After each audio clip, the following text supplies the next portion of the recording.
Olá, meus irmãos e irmãs de Ideal Espírita, vocês amigos e amigas que nos acompanham aqui na página Estação da Luz Espírita, muitíssimo obrigado mesmo pela sua companhia. A nossa página Estação da Luz Espírita não tem fins lucrativos, o objetivo é a divulgação da doutrina espírita. E é por isso que nós reunimos aqui esta sede de matérias espíritas para que possa atender às suas necessidades, estudo, lazer, pesquisa.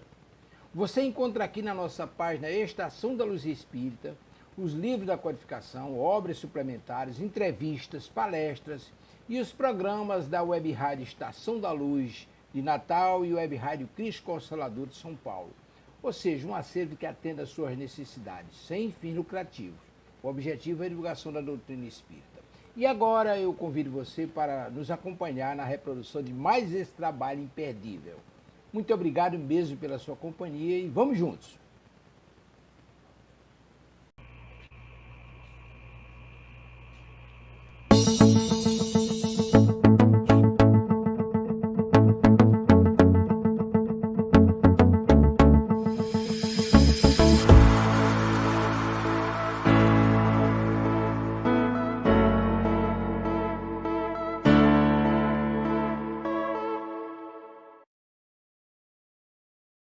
Olá, olá, boa noite, boa noite, boa noite. Boa noite, Dídima, você já está aí, que felicidade, minha amiga. E a todos aqueles que entrarem depois, amanhã, não importa quando, sejam todos muito bem-vindos a mais um programa da Rádio Web Cristo Consolador. E assim nós vamos dar início a mais uma reflexão. Mas antes disso, vamos fazer aquela rogativa ao Senhor, pedindo nesse momento a Deus, a Jesus, a nossa Joana de Ângeles, que possamos conduzir esse trabalho, esse estudo da noite de hoje, com muita alegria, levando o otimismo para todos aqueles encarnados e desencarnados que estiverem assistindo, que assistirão ao nosso programa. Que as bênçãos de Jesus recaiam sobre todos nós, envolvendo-nos de luz e de muita paz. Graças a Deus. Oi, Berninha, que bom, tá vendo? As amigas vão chegando e é impressionante como isso traz assim, um conforto. Vocês não têm ideia de como é bom ver pessoas amigas chegando. Sabe, a gente se sente muito honrado nesse momento. Ó, o Kleber chegando também. Kleber, eu estava falando como é bom sentir que vocês estão aí me protegendo, me dando assim forças. Parece que eu estou lá no grupo de estudos, não é? Onde a gente está ali interagindo, porque a impressão que a gente tem quando a gente está fazendo uma live é que a gente está sozinho, abandonado no mundo. E de repente começa a pipocar aqueles nomes queridos, conhecidos.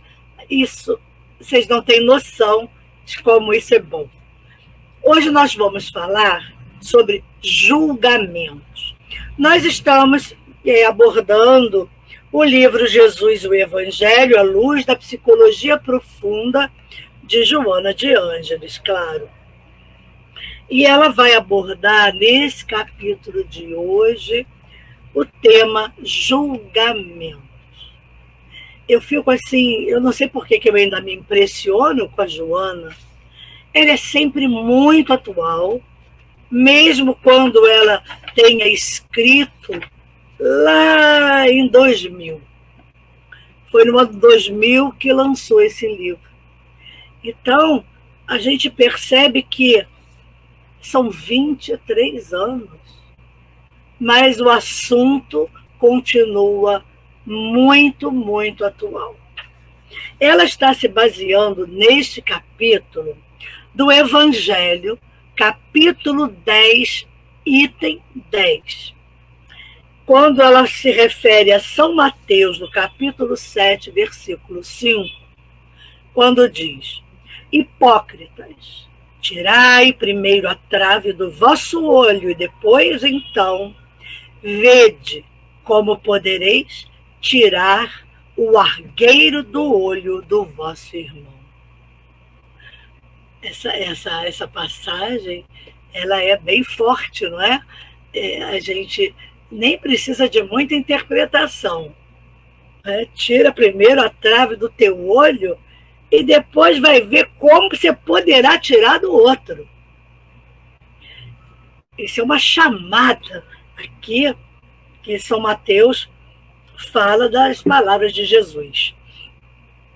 Então a Joana vem falando que toda vez que o indivíduo descredenciado legalmente procede a um julgamento caracterizado pela impiedade e pela precipitação, realiza de forma inconsciente a projeção da sombra, que nele está, que é dele, desforçando-se do conflito e da imperfeição que lhe são inerentes, submetido como se encontra à sua crueza escravizadora em tentativa de libertar-se.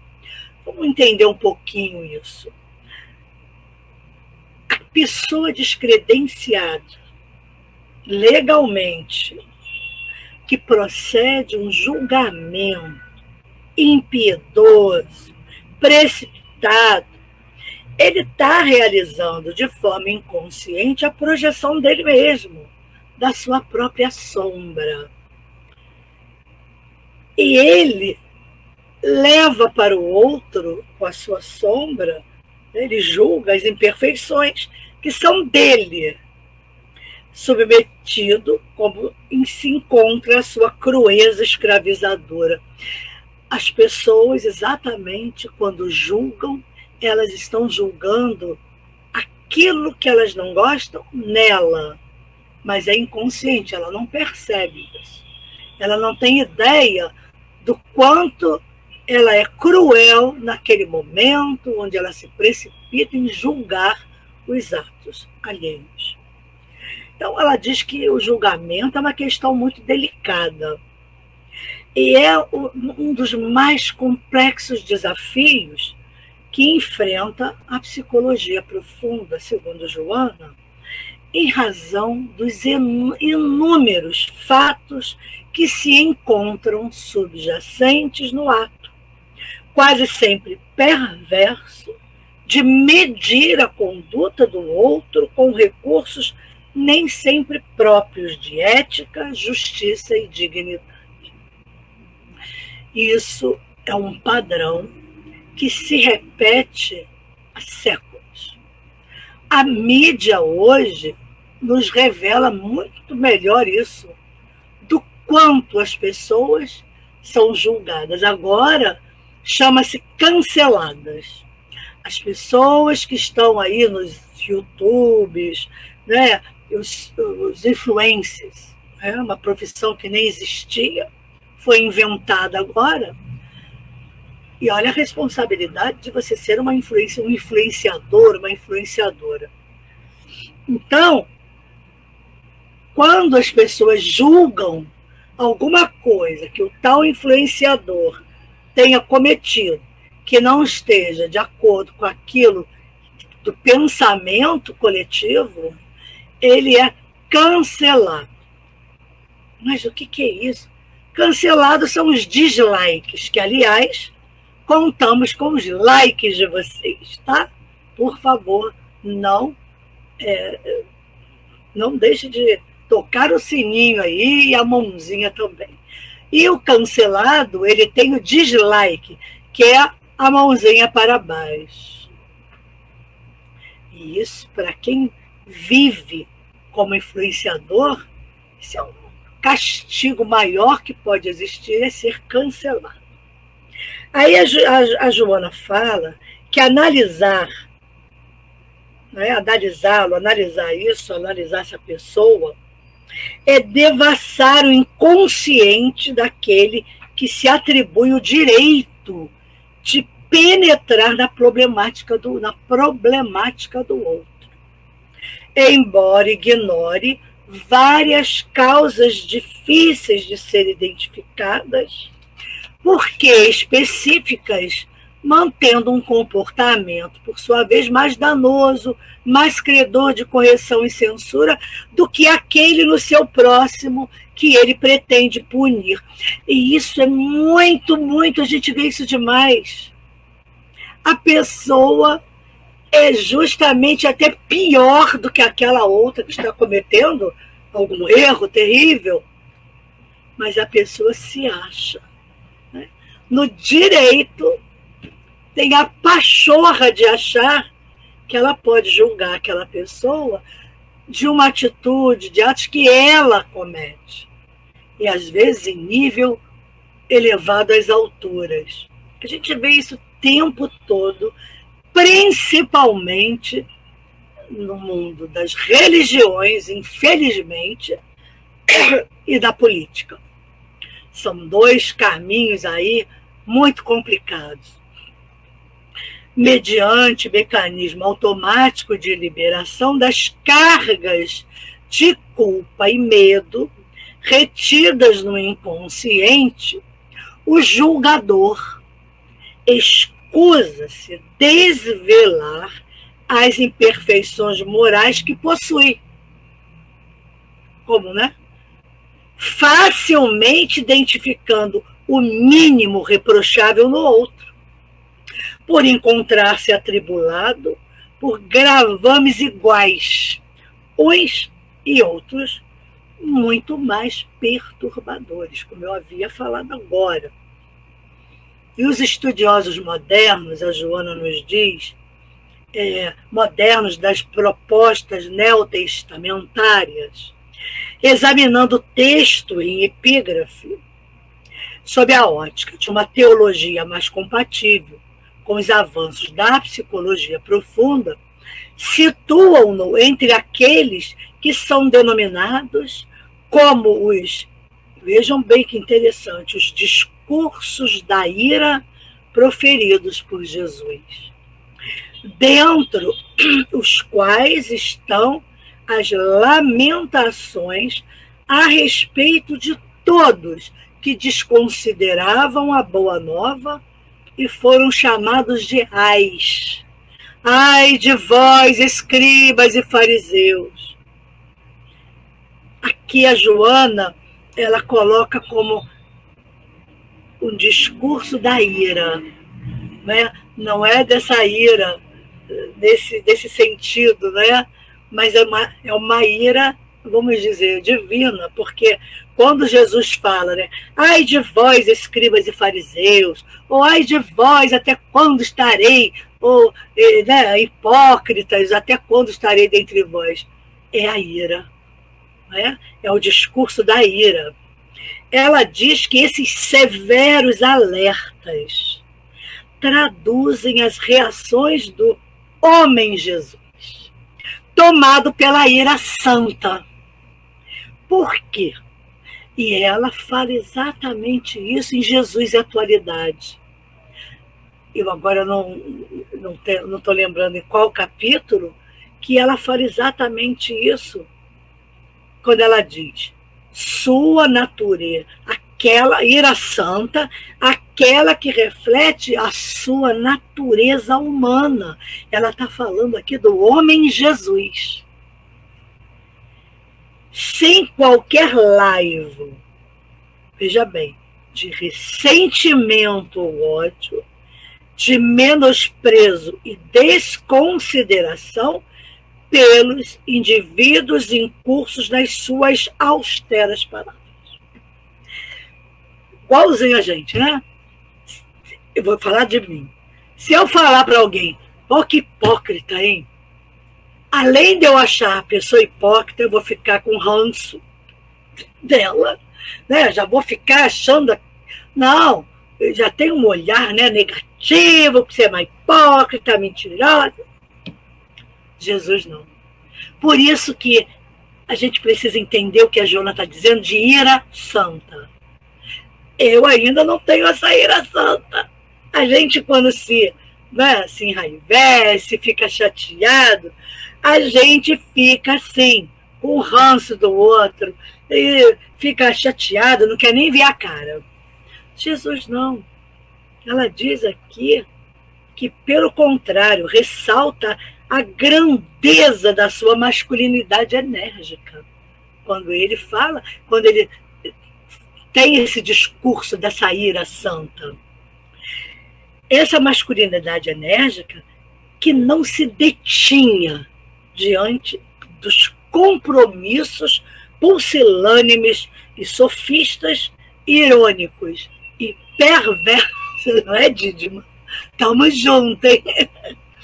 Ela diz pusilânimes, sofistas, irônicos e perversos, a fim de despertar-lhes a consciência, as consciências adormecidas, cindindo a sombra neles predominante, por intermédio da austeridade e do chamamento ao dever, ao conhecimento de si mesmos e a reflexões em torno dos seus limites, de forma que se transformassem em terapia saudável, auxiliando-os em futuros comportamentos.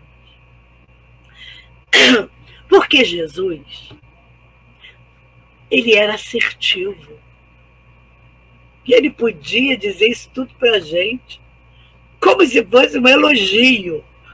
Porque ele falava de uma forma, apesar da ira santa, tanto que ela coloca em itálico, né? Vamos colocar aqui entre aspas, essa ira santa, ela tinha toda uma ternura, mesmo naquele momento em que ele era severo. Por que que Jesus sorria, mas Jesus também se entristecia. Na outra lição nós lembramos, e Joana nos mostrou, que Jesus chorava diante de tanta loucura. E ele também era rígido e austero. Quem de nós aqui não briga com o filho, com o marido, com o irmão, com a mãe, com o colega, com o amigo? A gente, às vezes, tem aí uma atitude mais enérgica, dependendo do que seja. O que não pode faltar nunca é o respeito, né? A forma respeitosa de quando você quer emitir a sua ira santa. Vamos santificar a nossa ira a partir de agora. E então, ela diz que também era maneira vigorosa para dissipar a sombra coletiva, que pairava sobre todo o povo vitimado pela predominância do quê? Do desconhecimento da sua realidade essencial. Quando Jesus falava: hipócritas, até quando estarei dentre vós? Ai de vós, escribas e fariseus. Ele também estava falando de uma forma de dissipar essa sombra coletiva que pairava sobre todos naquela época. E sobre ainda hoje todos nós, paira essa sombra que vem se repetindo da mesma forma.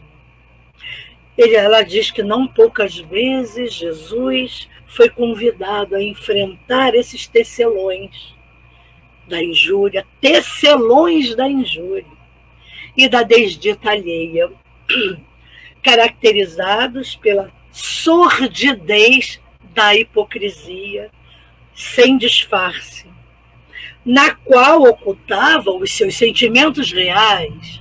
Não era nada daquilo, eram hipócritas, sempre prontos para acusar, desferindo golpes impiedosos contra todos aqueles que lhes estivessem sob a injunção da observação perversa.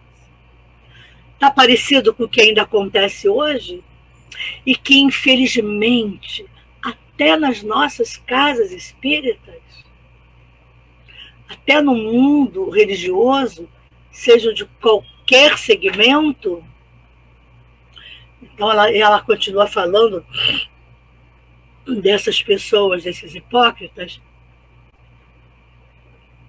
que eles eram hábeis na arte de dissimular as desditas interiores, especializavam-se em desvelar nos outros as torpezas morais que os infelicitavam e não tinham coragem de enfrentar. Muitas vezes a pessoa está passando por um momento moral, não é, Berninha? Um momento moral muito sério, doloroso. E quando o inimigo descobre aquele segredo, aquela da pessoa, cada um de nós tem o direito de reservar aquilo que ele não quer mostrar, mas não por hipocrisia, por vergonha, por se sentir constrangido de reconhecer que tem essa dificuldade. Mas esses dissimuladores não. Usavam isso quando descobriam para atacar as pessoas. Ela diz que é sempre esse o mecanismo oculto que tipifica o acusador quanto mais, o justiçador dos outros, o vigia dos deslizes das demais pessoas. Eu estou rindo porque quando eu li agora, eu havia lido, estudado, estava lendo, me lembrei. Eu sou do tempo, não sou tão velha assim, gente, mas eu sou do tempo que eu morava num bairro muito gostoso na época, que as cadeiras iam para as calçadas no finalzinho da tarde. Mas só que haviam algumas cadeiras que viviam na calçada o dia inteiro. Eram as vigias da vida alheia. Eu ia para a escola, já tinha aquela vigilante lá. Voltava da escola, estava lá vigilante. Quando saíamos todos para brincar na rua, já estava lá as vigilantes, cochichando, contando, falando. Era impressionante. Hoje, a gente sabe que, como não tem, pelo menos aqui, não é, pela cidade mais próxima aqui do centro, mas agora eu acho que ainda existe lá para dentro, né? Para bairros mais longínquos. Hoje existem os porteiros. Eu estou rindo porque o meu porteiro sabe tudo.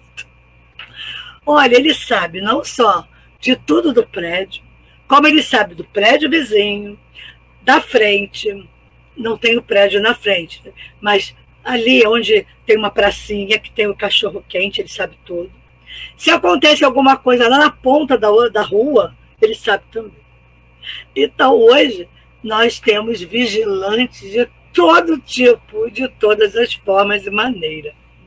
Então, ela diz que, sentindo-se falidos interiormente, por não poderem superar as atrações morbosas da personalidade enferma, revestem-se de puritanismo. Olha, eu morro de medo de gente puritana, viu? E de falsa sabedoria, facultando-se direitos que se atribuem e tornando-se impiedosos, perseguidores das criaturas, sobre as quais projeta aquilo que detestam em si próprios, a sombra. Os fariseus celebrizaram-se, os fariseus celebrizaram-se por essa capacidade sórdida, buscando equipar-se de conhecimentos na Torá e nos demais livros sagrados. Parece até que eu estou vendo alguns segmentos religiosos usando a Bíblia. Como se todas as obras de libertação humana igualmente não merecessem o direito de ser também sagradas, para melhor se imiscuírem na observação dos atos que diziam respeito ao próximo. Nunca era a eles mesmos. Formalistas e ríspidos, não obstante, interiormente, como um sepulcro todo podridão, conforme acentuou Jesus em ocasião própria. Quem não lembra, não é? Muros caiados de branco por fora e cheios de podridão por dentro. Ainda permanece essa conduta soez em todos os segmentos da sociedade. Agora ela vai dizer o que eu já havia dito, particularmente nos grupamentos religiosos, nos quais aqueles que se sentem incapazes de crescer por acomodação mental ou incapacidade moral tornam-se agudos vigias dos irmãos que os ultrapassam e não merecem perdão por estarem libertando-se da sombra que eles ainda sequer identificaram. Isso é muito triste. Quando vemos dentro de um grupamento religioso aquele que não estuda nada, que só vai lá para tomar o passe, ou tomar a hóstia, ou tomar banho lá no rio, na banheira lá da religião dele, como batismo, sei lá mais o quê. Ele não estuda, ele só vai às ocasiões ritualísticas do seu segmento religioso. E tem, às vezes, cultiva um ódio daquele que muitas vezes, nossa, faz o estudo, coordena um grupo, só que as pessoas esquecem de um detalhe.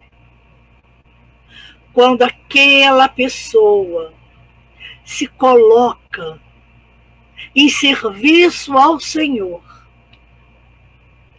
quando ela se predispõe a alguma tarefa, seja onde for, não nos esqueçamos. Estão abrindo, tirando de si exceções, momentos que poderiam estar fazendo outras coisas mundanas. Mundanas, quer dizer, daqui, vendo televisão, assistindo filme, não que isso seja ruim, mas as pessoas não têm ideia também de quantas coisas as pessoas renunciam em prol de algo que elas acham e sentem, querem, que é maior que isso, que é a obediência ao Senhor, que é o serviço ao Senhor. Como as pessoas, algumas pessoas não têm ainda não acordaram, e tudo bem, não há uma crítica, mas é preciso saber que para se chegar a um Chico Xavier, ninguém sabe das dores, ninguém sabe como dos sacrifícios que se faz quando se assume uma tarefa diante de uma obra qualquer, seja espírita, seja católica, não importa.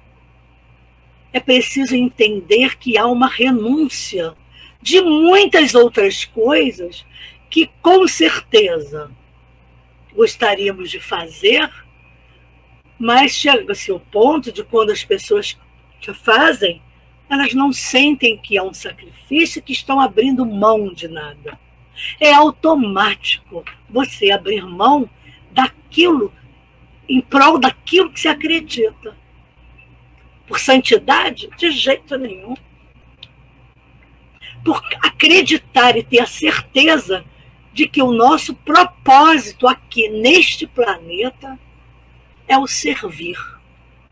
E podemos servir de várias formas, é claro. Uns gostam de trabalhar assim, de fazer estudos, de fazer palestras, o outro de evangelizar, o outro de atender famílias, o outro de fazer a sopa, de levar na rua, de dar nas mãos do irmão. é renúncia de outras coisas que se poderia estar fazendo. É uma escolha. Não é para se exibir, não é para ser melhor do que ninguém. Então, continuemos fazendo. Todos aqueles que têm essa proposta, que continuem fazendo, porque não temos que agradar aos outros, mas agradar ao Senhor, naquilo que Ele nos deu como missão, como tarefa, porque quando a gente fala missão, dá a impressão, missionário. Não, a missão todo mundo tem uma. Todos nós temos uma missão. Seja com a nossa família, seja com quem for, com a escola, com o serviço que a gente, seja no que for, missão é missão. É uma tarefa, que é a principal tarefa, né, que a gente faz lá o acordo e vem para cumprir essa tarefa. Triste a gente não cumprir. Então, ela diz que essas pessoas são detalhistas e hábeis na faculdade de confundir. Esmeram-se na apresentação externa que dão excessivo valor, porque se sentem inferiores e pecaminosos, julgando com aspereza e rancor todos quantos os superam em quaisquer valores éticos, morais, espirituais, culturais, de abnegação e beleza. É verdade. A Bernadette está dizendo que quantas pessoas trabalham na caridade com tanto amor, com tanta dedicação, e não percebem o quanto renunciam para fazer tudo. Existem muitas pessoas humildes trabalhando em suas missões. É verdade. Seja, não importa o quê. Ela quer se exibir, porque ela quer falar, ou ela quer dar passe mais do que todo mundo. Tudo é criticado. Tudo é mal falado. Mas quando a Joana diz que Jesus jamais os temeu, nunca teve temor dessas pessoas, porque ele lhes conhecia os abismos interiores, a insânia e a arrogância. Oi, Paulette. Então, Jesus nos conhece. Jesus conhece, porque ele é o bom pastor. Ele disse isso a Maria de Magdala naquele grande encontro em Cafarnaum. Quando ele chama pelo seu nome, Maria, e ela se surpreende grandemente quando diz: tu me conheces? Jesus diz: eu sou o bom pastor e conheço todas as minhas ovelhas. Então ele conhecia aquelas pessoas hipócritas, odiosas, porque ele conhecia os abismos que ainda haviam dentro delas. Justa, portanto, a sua ira, que se apresentava com um caráter de corajosa decisão para não permitir a ingerência de tão perniciosos fiscais que se atribuíam o direito e o dever de perturbar-lhe o ministério que inaugurara. Ele não permitiu, em boas palavras, que viesse perturbar o seu trabalho. Porque ele veio a serviço do Senhor, que é o nosso Pai. E ele cansou de dizer isso, que ele fazia a vontade do Pai. E essa coragem, que não silenciava em nome da falsa humildade, a que esconde covardia ou omissão, provocava-lhes, como ainda ocorre hoje, mais acendrado ódio, levando-os a acionarem armadilhas cada vez mais sutis ou afrontosas, concomitantemente arrebanhando sequazes que permaneciam a soldo da sua infâmia. A coisa é ardilosa. Não se repetem ainda hoje as mesmas condutas ardilosas e infamantes? É a pergunta que Joaninha nos faz. Se repete ou não repete? Digam aí, se sim ou se não. O julgamento legal tem raízes nas conquistas da ética e do direito, do desenvolvimento cultural dos povos e dos homens, concedendo ao réu a oportunidade de defesa enquanto são tomadas providências hábeis para que sejam preservados os seus valores humanos, as suas conquistas de cidadão. Essa a diferença entre conduta da civilização em relação à barbárie do homem vencedor da sombra em confronto com o mergulhado nela. Então há essa grande diferença.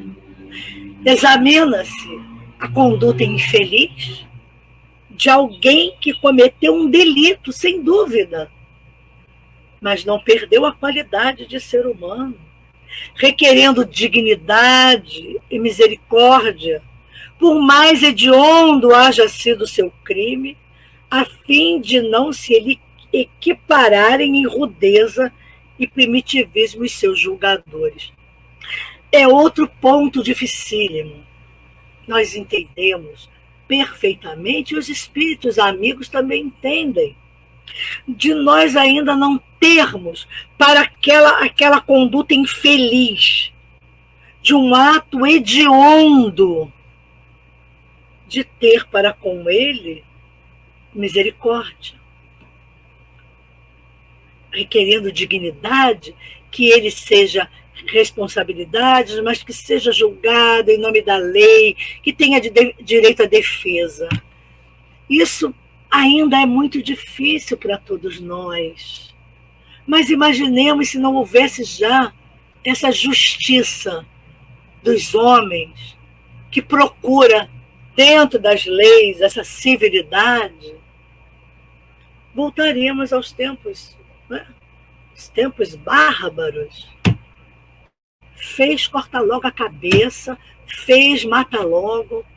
Só que como nós ainda não tínhamos maturidade espiritual, não entendíamos que isso não resolve o problema do crime hediondo.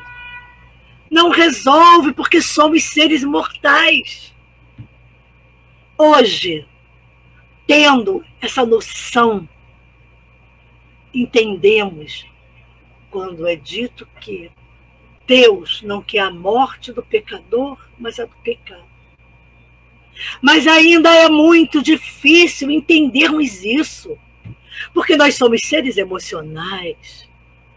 Nós nos identificamos muitas vezes assistindo um filme, uma novela, com um mocinho, ou então com aquele que vai se vingar do vilão. Ah, que bom, isso mesmo, tem que apanhar. Quando às vezes eu me pego fazendo isso em um filme, eu fico constrangida com o plano espiritual. Olho para a Joaninha, quadro, Joaninha me olha, eu fico, Joaninha. Difícil quando a gente, exatamente, Dídima, amiga, a gente esquece que existe um futuro, não é? Esse futuro, com certeza, será melhor, porque a gente vai aprendendo com as dores. Aí complicamos o presente, exatamente, perfeito, Didma. A gente se complica porque a gente esquece isso. E hoje, nós como espíritas, não temos o direito de esquecer isso.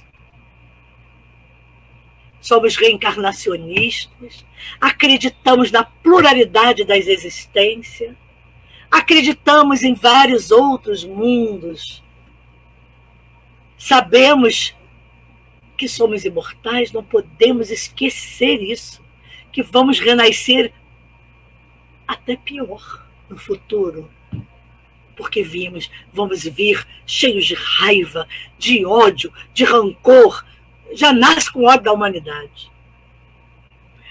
Então ela diz, quando ela diz assim, examina-se a conduta infeliz, não é?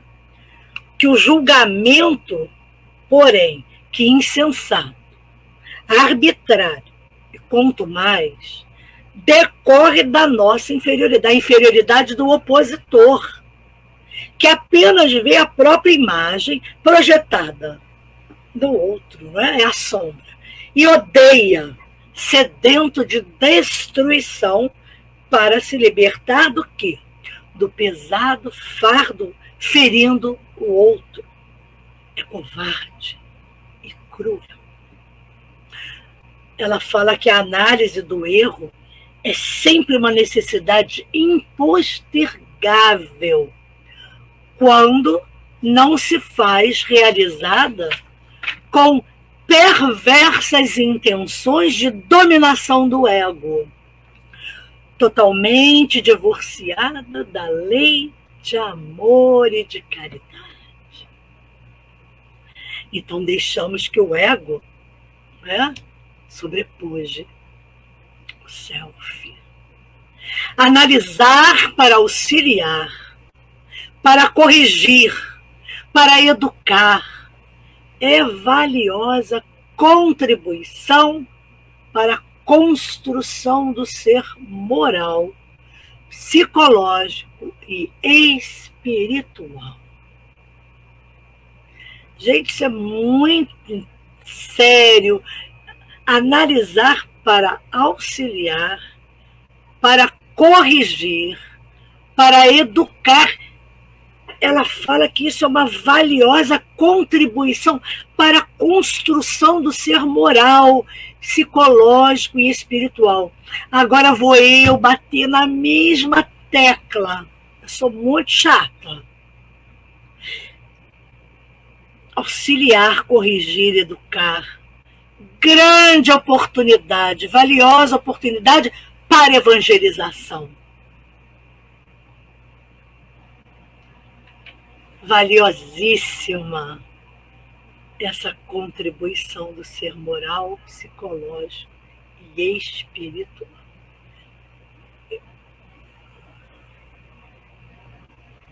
Eu só não entendi o restinho do que você escreveu, Berninha. Para encontrar o quê? Para encontrar apenas culpados, exatamente.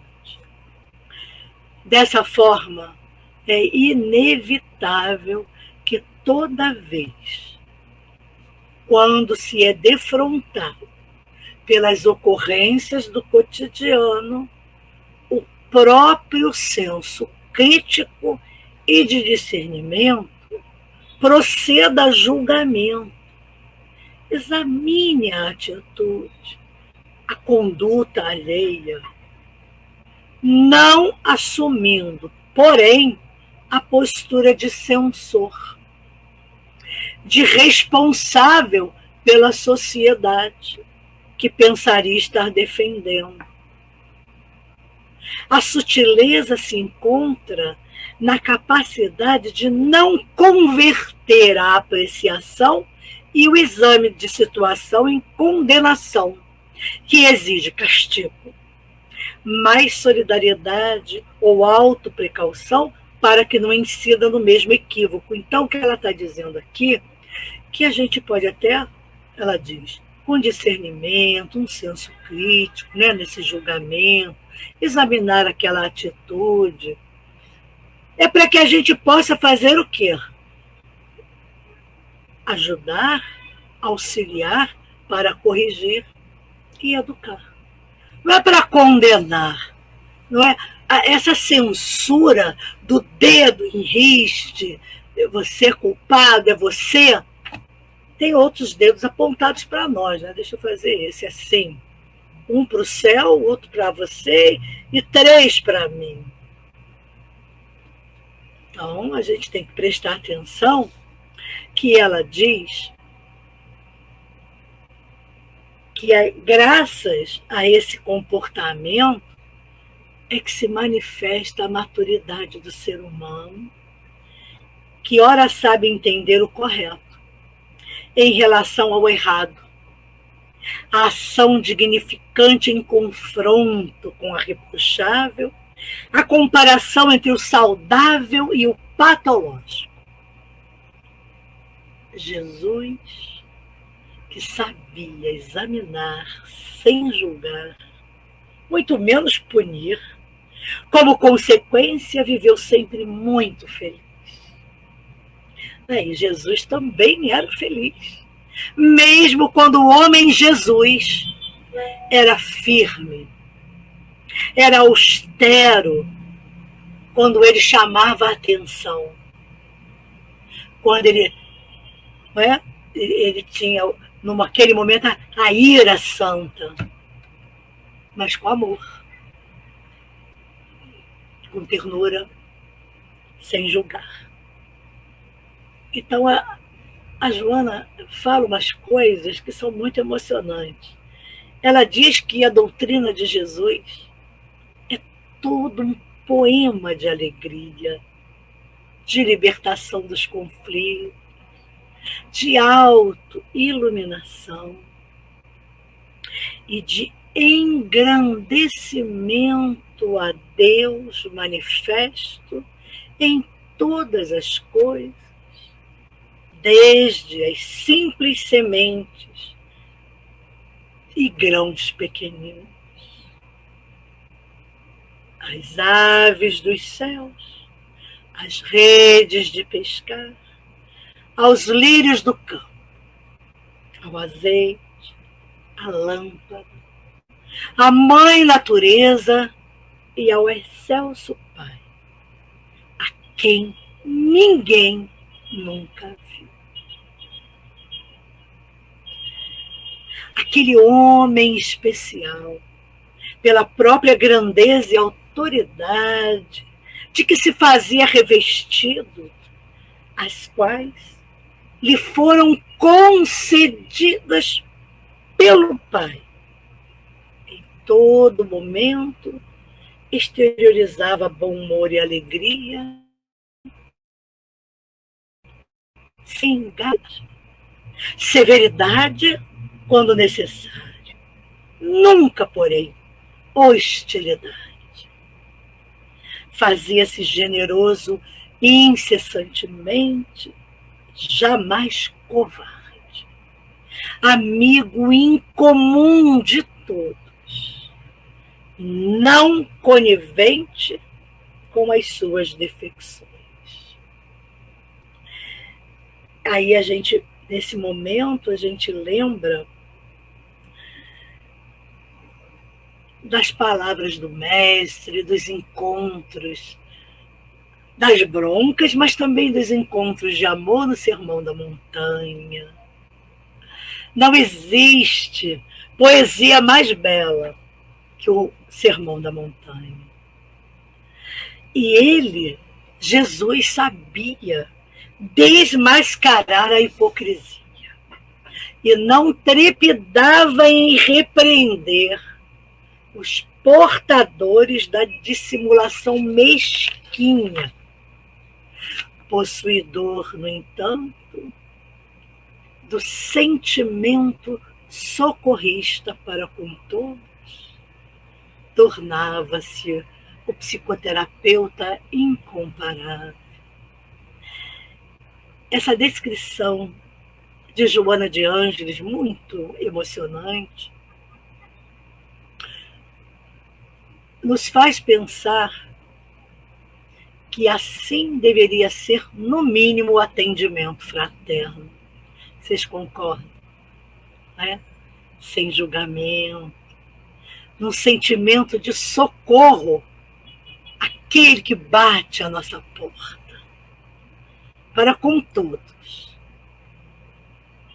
A Joana, ela está aqui traçando um perfil de um atendimento, de um atendente fraterno, que quer se basear em Jesus. E isso, o livro de Jesus no Lar, é tudo de bom, Didi.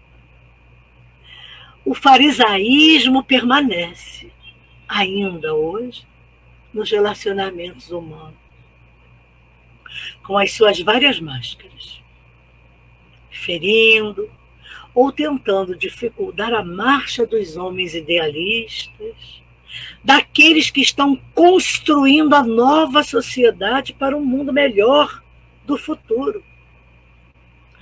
Mas, se as pessoas estão sendo atacadas por esse farisaísmo, não podemos arrefecer o nosso bom ânimo. Não podemos nos deixar intimidar, porque Jesus não se intimidou. Jesus jamais temeu a esses fariseus. Por que nós temeremos? Se nós estamos com Jesus ao nosso lado, nos dando as mãos, nos ajudando a percorrer esse caminho. A sombra em projeção torna-se julgamento, que a sã conduta e a harmonia psicológica diluem na perfeita identificação dos valores do self, triunfando sobre os caprichos do ego. E a gente fala muito isso nos nossos cursos de Joana, não é? Trabalho, o triunfo do self sobre um ego que faz eixo com esse self, permitindo que esse self cresça. Vamos dizer, né? Se tornando mais humilde. E diante dos julgamentos direcionados pelos sentimentos servis e dos julgadores sistemáticos, considere-se, pois, com cuidado, a severa advertência do homem de Nazaré. Hipócritas, tirai primeiro a trave do vosso olho e depois, então, vede como podereis tirar o argueiro do olho do vosso irmão. Toda a essência da vida se encontra estabelecida no amor, que é de procedência divina. Alcançar esse clímax do processo da evolução é o cometimento mais audacioso que o ser inteligente encontra pelo caminho ascensional. Como diz em São Mateus, capítulo 22, versículo 39. Amarás o teu próximo como a ti mesmo. Esse processo desse amor, dentro da perspectiva da psicologia profunda, o ser vive para amar e ser amado, iluminar a sombra e fazer prevalecer o self. Esse processo encerra aí toda a saga da autoconquista de cada ser, que deve transformar impulsos em sentimentos, atavismos e atividades lúcidas, heranças dominadoras em aquisições plenas, instintos arraigados em emoções harmônicas, hábitos estratificados em realizações edificantes, tendências inferiores em aspirações elevadas, sob os impulsos do amor. Tal é o grande compromisso que deve ser atendido por todas as criaturas que anelam pela tranquilidade e pelo bem-estar. E assim, amando-se, ultrapassa-se a própria humanidade, na qual se encontra o ser, para alcançar-se uma forma de angelitude que alça do mundo físico ao espiritual, mesmo que sem ruptura dos laços materiais. Pode-se alcançar a angelitude.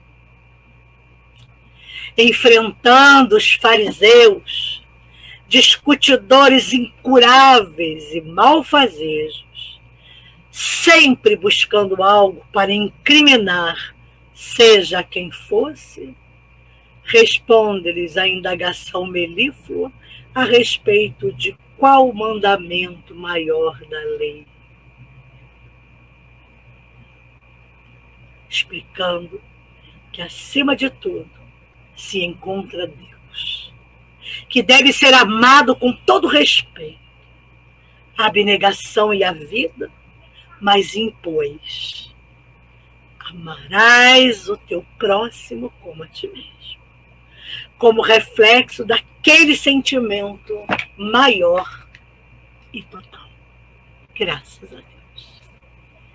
E assim encerramos mais uma reflexão com Joana de Ângeles através de suas lições profundas, que possamos levar por toda a semana que se iniciará, não é? No domingo. Hoje é sexta-feira, mas temos um feriado na segunda, onde podemos aproveitar para estudar, colocar os nossos trabalhos espirituais em dia, nas leituras, nas palestras, nas aulas, e vamos continuar amando.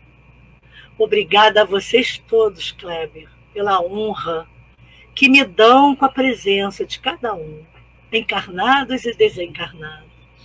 Muito obrigada. Um final de semana abençoado. E domingo estamos aí de novo, lá na Rádio Fraternidade, conversando com Joana mais uma vez. Um beijo no coração. Que Deus nos abençoe. Fiquem com Deus. Chegamos ao final da nossa atividade. Muitíssimo obrigado mesmo pela sua companhia e espero você no próximo evento.